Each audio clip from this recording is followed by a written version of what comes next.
Welcome to the world of Kitty Wars, where your mission is simple: recruit the best kitties and build an unstoppable team to score 10 trophies. It's a wild ride, full of surprises, thanks to the ever-changing shop with its mix of food and trinkets. Every run can feel completely different, but that's what makes it so much fun. Whether you're new to the game or a seasoned veteran, the key to success is knowing which kitties to prioritize. So, how do you make sure you've got the best units in your team? That's where the Kitty Wars tier list comes in. In this video, we're going to dive deep into the top kitties you should be aiming for and how to plan your strategy for each run. We'll break down the must-have characters, discuss their strengths, and give you tips on how to make the most of your food and trinket choices. Trust me, with the right kitties on your team, you'll be unstoppable.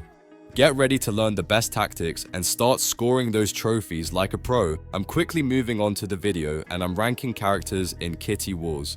Before we start, if you enjoy these types of tier list videos, don't forget to like the video and subscribe. Enjoy watching. My friends, only 0.1% of viewers subscribe. If you like this type of content, please do not forget to subscribe to the channel. Thank you in advance for your support. The characters in this tier are, in order from top left to bottom right: Maid Cat, Gardener Cat, Takoyaki Cat, Sailor Cat, Snow Cat, Squire Cat, Bomb Cat, Saint Cat, Scrap Cat, Sheep Cat, and Bat Cat. Alright, let's talk about the D tier kitties. Now I know what you're thinking, these guys aren't exactly the MVPs of your team, but trust me, you'll be spending a lot of time with them, especially in the early stages of the game. We're talking about characters like Maid Cat, Gardener Cat, Takoyaki Cat, Sailor Cat, Snow Cat, Squire Cat, Bomb Cat, Saint Cat, Scrap Cat, Sheep Cat, and Bat Cat. While they might not offer the most impressive buffs, don't overlook them completely.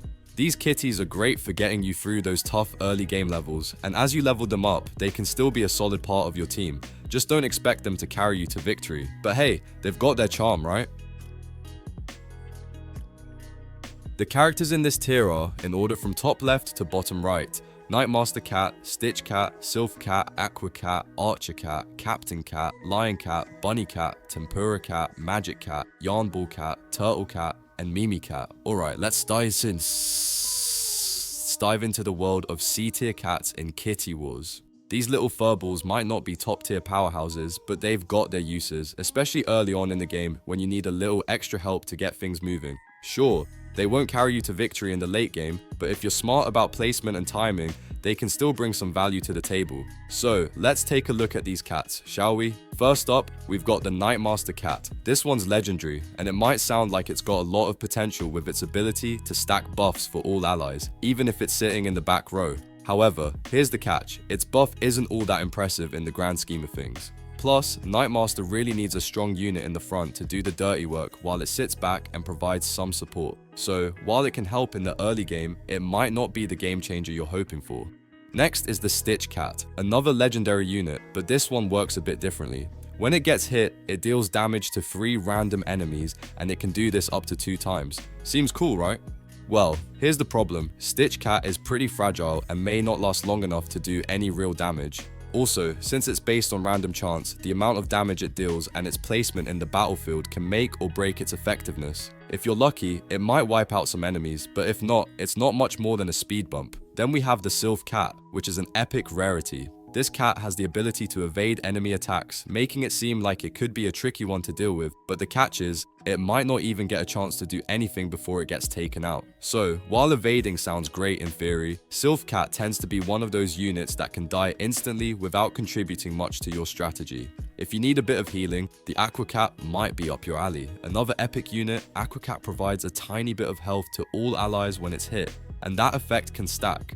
On paper, it sounds useful, especially for keeping your team alive during those tough early waves. The problem? Aqua Cat has very low health, so it might not survive long enough to really make an impact. It's definitely a one-off, helping you get through the early game, but not much more than that. Now, let's talk about the Archer Cat. This legendary cat has decent damage output, hitting both the frontline opponent and the enemy furthest away. It can be handy in certain situations, but it's not exactly going to carry your team through waves of enemies. Still, it's worth considering if you need that extra bit of damage in the mid-game to weaken enemies before your stronger units takes over. Captain Cat is an epic unit that can be quite useful in the right circumstances. It provides buffs to the two frontmost allies whenever you return to the shop, and those buffs can stack up nicely if you're careful about timing. Outside of that, Captain Cat doesn't offer much else, so it's kind of a one-trick pony. If you need those buffs to get through tougher waves though, Captain Cat can make a difference. Lion Cat, a rare unit, is great for early game buffs, especially for an adjacent ally. The trick is, it's not clear which adjacent ally gets the buff, so you'll have to position Lion Cat carefully. It's not quite as versatile as some other cats, but if you position it right, it can provide a solid boost to your early team. However, if you're not careful with placement, its usefulness can drop off pretty quickly. Finally, we've got the Bunny Cat, which is also a rare unit. Bunny Cat is fantastic for stacking bonus health in the early game, especially when you use food items in the shop. It's a great addition to your team if you're looking to keep your units healthy for the tougher waves ahead. But after the early to mid game, Bunny Cat doesn't offer much else, so it's best to use it while you can get the most out of it. And there you have it. These C-tier cats may not be the stars of your Kitty Wars team, but they can still hold their own, especially in the early game. They're not game changers, but with the right strategy and positioning, they can provide just enough help to get you through those tough early stages. Sometimes it's all about finding the right balance, and these cats, while not flashy, can help you get there. The characters in this tier are, in order from top left to bottom right: Paladin Cat, Pirate Cat, Gnome Cat, Flame Cat, Puffer Cat, Gear Cat, Sky God Cat, Gentle Cat, Witch Cat, and Cloud Cat. Alright, let's talk about some of the cats in Kitty Wars that really sit in the B tier. These cats aren't terrible, but they're definitely not top tier material either. They have some moments, but if you're trying to make an optimal team, you might want to look elsewhere. Still, they're not without their quirks. Let's dive in. First up, we have the Paladin Cat. Now this one's kind of a letdown, especially considering it's a legendary unit. You'd expect it to pack a punch, but honestly, it's pretty underwhelming. The skill can be useful in theory, but getting it to trigger can take forever, which just makes it feel useless most of the time. It's like waiting for the boss that's always late. Then there's Pirate Cat, another legendary, and while it's definitely a key damage dealer, it needs a bit of a weird strategy to work. You have to sell your own allies to unlock its potential buffs, which can be a huge gamble. One run it might pay off, the next it might just be a waste. It's like playing the stock market, high risk, high reward, but also, a lot of times, a total bust. Next, we've got Gnome Cat. This epic unit shines early on because of its incredible survivability, especially with that Earth Shield. The shield allows it to tank a lot of hits, making it a solid choice for the early stages. However, as the game progresses, that shield becomes pretty much irrelevant. By the later waves, Gnome Cat's tanking ability is almost non-existent, and you're left wishing it was something more useful. On the flip side, Flame Cat brings the heat, literally.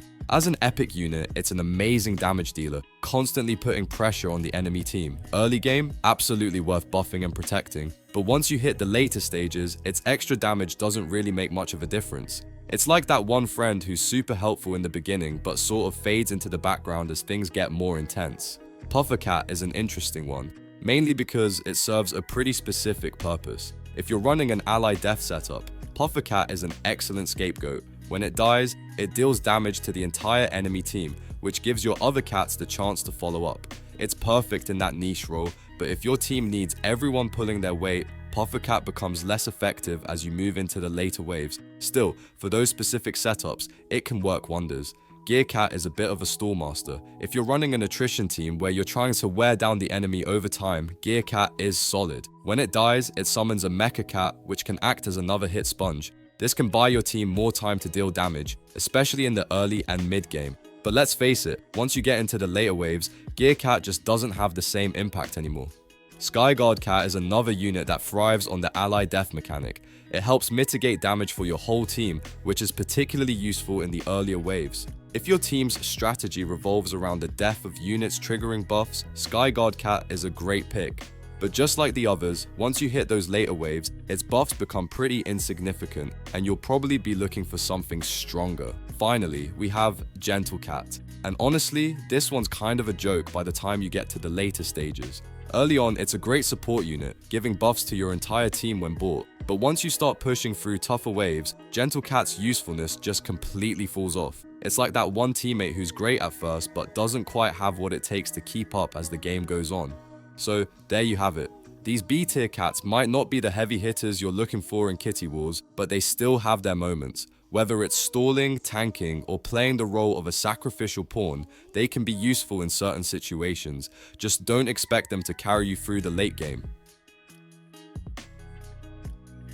The characters in this tier are, in order from top left to bottom right, Fallen Angel Cat, Demon Cat, Angel Cat, Pope Cat, Frost Queen Cat, Frost Knight Cat, Rainbow Cat, Hero Cat, and Clown Cat. Alright, let's get into the nitty-gritty of some of the best A-tier kitties that are totally worth your attention in Kitty Wars. You know, the ones that might require a little extra strategy to unlock their true potential, but when they shine, they really make a difference on your team. So, buckle up, because these kitties are about to bring some serious flavor to your battle strategy. First up, we have the Fallen Angel Cat. This one's a bit of a tricky customer, but hear me out. When an ally dies, this mythic defensive unit gives a damage mitigation buff to 2 random units. The catch? It's a 50% chance to hit the one you want, which can either be a blessing or a curse depending on how the RNG gods are feeling. But if you can make it work, Fallen Angel Cat can be a real lifesaver, especially in the late game when things get really intense. Next, let's talk about the Demon Cat, another mythic unit.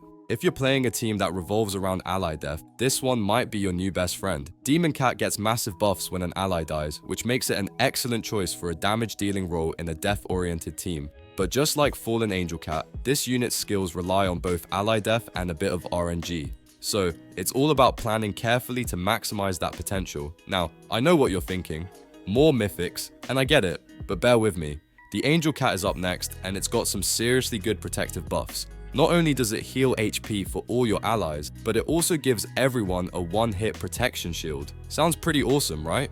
But here's the twist. To get the full potential out of Angel Cat, you'll need to have all 3 of the Celestial Cats, Fallen Angel, Demon, and Angel, on your team. It's a tough ask, but if you can make it happen, your team is going to be unstoppable. Let's switch gears and talk about the Pope Cat. This mythic unit is all about stacking buffs, if you can keep buying heroes and trigger those buffs. But here's the thing, while Paladin Cat can work well with Pope Cat's mechanics, Saint Cat doesn't quite fit in. This makes for a slightly awkward team combo, so you'll need to be extra careful about team composition. Plus, relying on continuous hero buying can sometimes backfire, so proceed with caution. If you're looking for a bit more firepower on your team, the Frost Queen Cat might be your answer. This mythic unit has a killer counterattack skill that targets the entire enemy team when she's hit. However, the downside is that her effectiveness is heavily dependent on her HP buffs. If she gets wiped out too quickly, the counterattack becomes useless, which is kind of a bummer. Still, if you can keep her alive, she can totally change the tide of battle. Now, let's talk about the Frost Knight Cat, a legendary unit with a unique freeze ability. On the first hit, it freezes the enemy, which sounds fantastic in theory, but here's the problem. It's a one-off, so once it freezes that first enemy, the unit's low attack power means it's not going to do much else. He might eliminate the frozen unit, but then he's probably toast. It's an interesting idea, but you'll need to plan carefully to make it work. Rainbow Cat is another legendary unit that deserves a mention. This one's all about buffs for your entire team, and it stacks up quickly, especially if you have a diverse roster of different rarity units. The synergy with lower rarity units is also something to take advantage of. But the key to making Rainbow Cat really pop is team planning. You'll need to think strategically about how to build your team to get the most out of those buffs. Lastly, let's not forget about the Hero Cat, another legendary gem. This one boosts the attack power of your entire team on the first attack, which is a huge advantage if you position Hero Cat correctly. Stick him on the far right of your lineup, and the buffs will apply to everyone on your team right away. It's a simple strategy, but it works wonders if you know how to make the most of that first strike. And that's a wrap on some of the top A-tier kitties in Kitty Wars. Whether you're building a team around ally death mechanics, stacking buffs, or freezing your enemies in place, these kitties offer some unique and powerful options. Just remember, the key to making them work is careful planning and knowing when to rely on their strengths. So get out there and make your team as unstoppable as possible. The characters in this tier are, in order from top left to bottom right, Unicorn Cat, Dragon Cat, Vampire Cat, Emperor Cat, Steampunk Cat, Forest Fairy Cat, and Wizard Cat. Alright, so you're ready to dive into the world of Kitty Wars and assemble the best team possible, right? Well, if you're aiming for some serious power, you've got to look at the S-tier kitties, because these little furballs are the absolute game changers. Let's break down the top contenders, starting with the ones who'll make your enemies wish they never crossed your path. First up, we've got Unicorn Cat. Now, don't let the name fool you. This kitty isn't just about being cute. This mythical unit is a powerhouse buffer, and it brings a random buff that targets 3 of your units. The great part? There's a high chance that the buff will hit your designated damage dealer. Plus, it works incredibly well with Forest Fairy Cat, creating a synergetic combo that boosts both sustainability and power. The only downside is that sometimes the buff might miss the mark, and your designated damage dealer might get left out, but when it hits, oh boy, it's worth the gamble. Next, let's talk about Dragon Cat. This one is an absolute beast when it comes to dishing out damage. Dragon Cat has a high base attack, and it also has a passive that deals massive damage right from the get-go. It's best placed in the far right spot if you want it to shine on its own, but if you build the right synergies, it can actually be even better in the far left spot. The catch here is that Dragon Cat is a bit squishy with low HP, so you'll need to think about ways to protect it, like setting up a front line that can absorb damage. This cat definitely hits hard, but you'll need to keep it alive long enough to really make it count.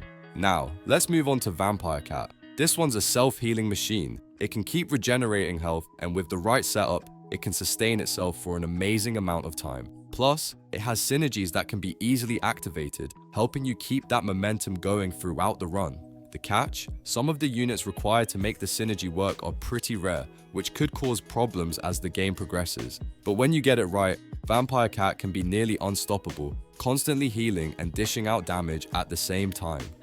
Then there's Emperor Cat. This unit is really powerful if you can grab it early in your run. The earlier you get it, the better, because its buffs can stack up massively over time, making your whole team much stronger as the game goes on.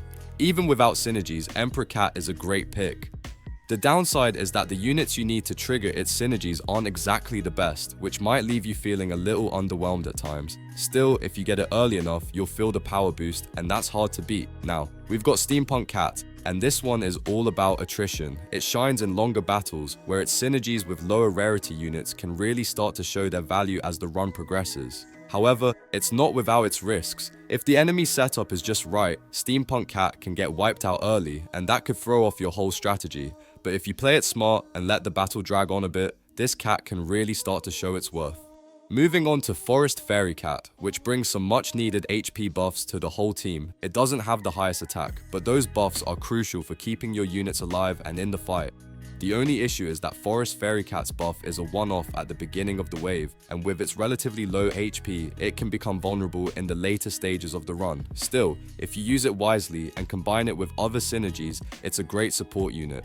Wizard Cat, oh boy, if you're looking for a unit that can clear out enemies at the start of a wave, this one's your go-to. It has a strong attack that targets the whole enemy team right from the get-go, and it's especially good at one-shotting those squishier units. Plus, it pairs beautifully with Archer Cat and Hero Cat, creating a synergy combo that can wreak havoc on the enemy lines. It's simple but effective, and sometimes that's exactly what you need in a fight. So, there you have it. These are the top kitties that should be at the core of your team if you want to dominate in kitty wars. Each of them has their strengths and weaknesses, but with the right strategy, they can all be unstoppable forces on the battlefield. Make sure to plan your synergies carefully and position them wisely, and you'll have a team that's ready to take on anything that comes your way. The video ends here. See you in another video. Don't forget to subscribe.